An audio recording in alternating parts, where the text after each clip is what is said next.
যশোরের শার্শার গোগাহেবচোখানায় তাজনীন মাহমুদ নয়ন নামে এক ছাত্রের নির্যাতনের ১ মাস পর চিকিৎসাধীন অবস্থায় তার মৃত্যু হয়েছে। পরিবারের দাবি, তাকে তার সহপাঠীরা নির্যাতন করার ফলে তাজনীন মাহমুদ নয়নের মৃত্যু হয়। তাজনীন মাহমুদ নয়ন উপজেলার বেনাপোল পেত্তিয়াসড়া গ্রামের আলতাফ হোসেনের একমাত্র ছেলে। তাজনীনের পরিবারের দাবি, গোগা হাফেজিয়া মাদ্রাসার ধান সংগ্রহকালে সহপাঠীদের সাথে তার ঝামেলা হয়। এতে তাজনীনকে দেখে নেয়ার হুমকি দেয় তারা। এর জেরে গত ৮ই মে রাতে আরিফুল, ইয়ানুর ও মহিম তাজনীনের ওপর নির্যাতন করে। তাকে আহত অবস্থায় উদ্ধার করে হাসপাতালে নেওয়া হয়। অবশেষে ৩রা জুন চিকিৎসাধীন অবস্থায় মৃত্যু হয় তার। এ ব্যাপারে ৪ঠা জুন শার্শা থানায় অপমৃত্যু মামলা হয়েছে। পরিবারের অভিযোগ, তার নির্যাতনের পর মাদ্রাসায় থাকা বাক্স ভাঙচুর করা হয়। মহিম মৃত্যুর আগে তার নির্যাতনের কথা পরিবারের কাছে জানিয়ে বিচার দাবি করেছে বলে জানান স্বজনেরা। এই ঘটনায় সুষ্ঠু বিচার দাবি করেন নিহতের পরিবার। পিতা, মাতা ও স্বজনেরা প্রকৃত ঘটনা বের করে অভিযুক্তদের বিরুদ্ধে দৃষ্টান্তমূলক শাস্তির দাবি জানান। তবে ঘটনাটির বিষয়ে ভিন্ন কথা বলছেন অভিযুক্তরা সহ মাদ্রাসা পরিচালনা কমিটির সভাপতি গোলাম মোস্তফা ও অধ্যক্ষ আব্দুল মজিদ। মাদ্রাসার দড়িতে গলায় ফাঁস লেগে সে আহত হয়েছে বলে দাবি করেছে তারা। আমার ধাক্কা মারি স্যার বলেছে তোর ডেকে নেবো। আমরা সে রাত্রে আমার শোনা ওই 2 তলায় এক কোলে ঘুমাই রয়েছে। থাকার পরে বলছে আমার পা দুখন এইভাবে ধরেছে একজন, ওই হ্যানুর, আর আমার গলাটা একটা ফাঁস হয়েছে। তখন আমি তাকে যদি মাহিম আমার গলায় ফাঁস হয়েছে, মাহিম তখন আমার নাকটা যখন রক্ত হয়েছে, গলাতে বক আসছে, এখন আমার বাপ একটা ফাঁস করে ফেলে দিয়েছে। বাপ আমার বিচার শুয়ে রয়েছে। যখন আমার শোনা গেঙ্গিনা মেঙ্গা হুজুরের বলছে, হুজুরকে বলছে হাফেজ সাহেব তোমার কি হইলো? তুমি না কোরআনের পাখি, তোমার নামে এই পড়তে বলিলাম, তোমার কি হইলো বলো? তো বলছে আমার কি মেরিল, আমি কি পড়ে গেলাম, আমি কি লাভ মারিলাম, আমার নাম মেরিল? আপনি জানেন না, আপনার সব বলছে আমার মেরিল। হুজুর সঙ্গে হাফেজ সাহেব ঠিক আছে বলিস।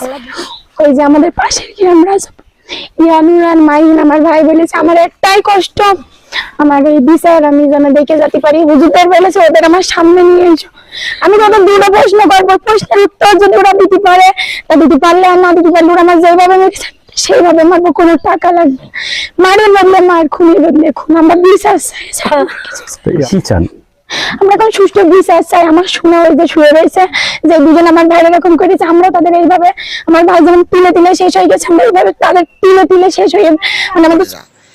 আর হুজুরদের বারবার আমার ছেলে বলছে যে হুজুরদের একটু ডাকেন, তারা বলার সাথেও কোনো রকম আসেনি। তারা শুধু বলছে আমরা মিটিং করতে আসছি, তাদের কোনো রকম আমার বাড়িতে আনতে পারি নাই। এটা ধামা ফেরার জন্য তারা বহু চেষ্টা চালাচ্ছে। এজন্য আমি মাদ্রাসা আমি মনে করতাম একটা পবিত্র জায়গা, কিন্তু মাননীয় প্রধানমন্ত্রী মা শেখ হাসিনার কাছে আমার আবেদন, আর কোনো ভাইয়ের মুখে যাবে কালি না ভাই। এর জন্য আমি প্রশাসনের কাছে সঠিক বিচার এবং বিচার আসে হচ্ছে কামনা করছি। ছেলেটা 3য় তলার ছেলে, 2য় তলায় ছিল।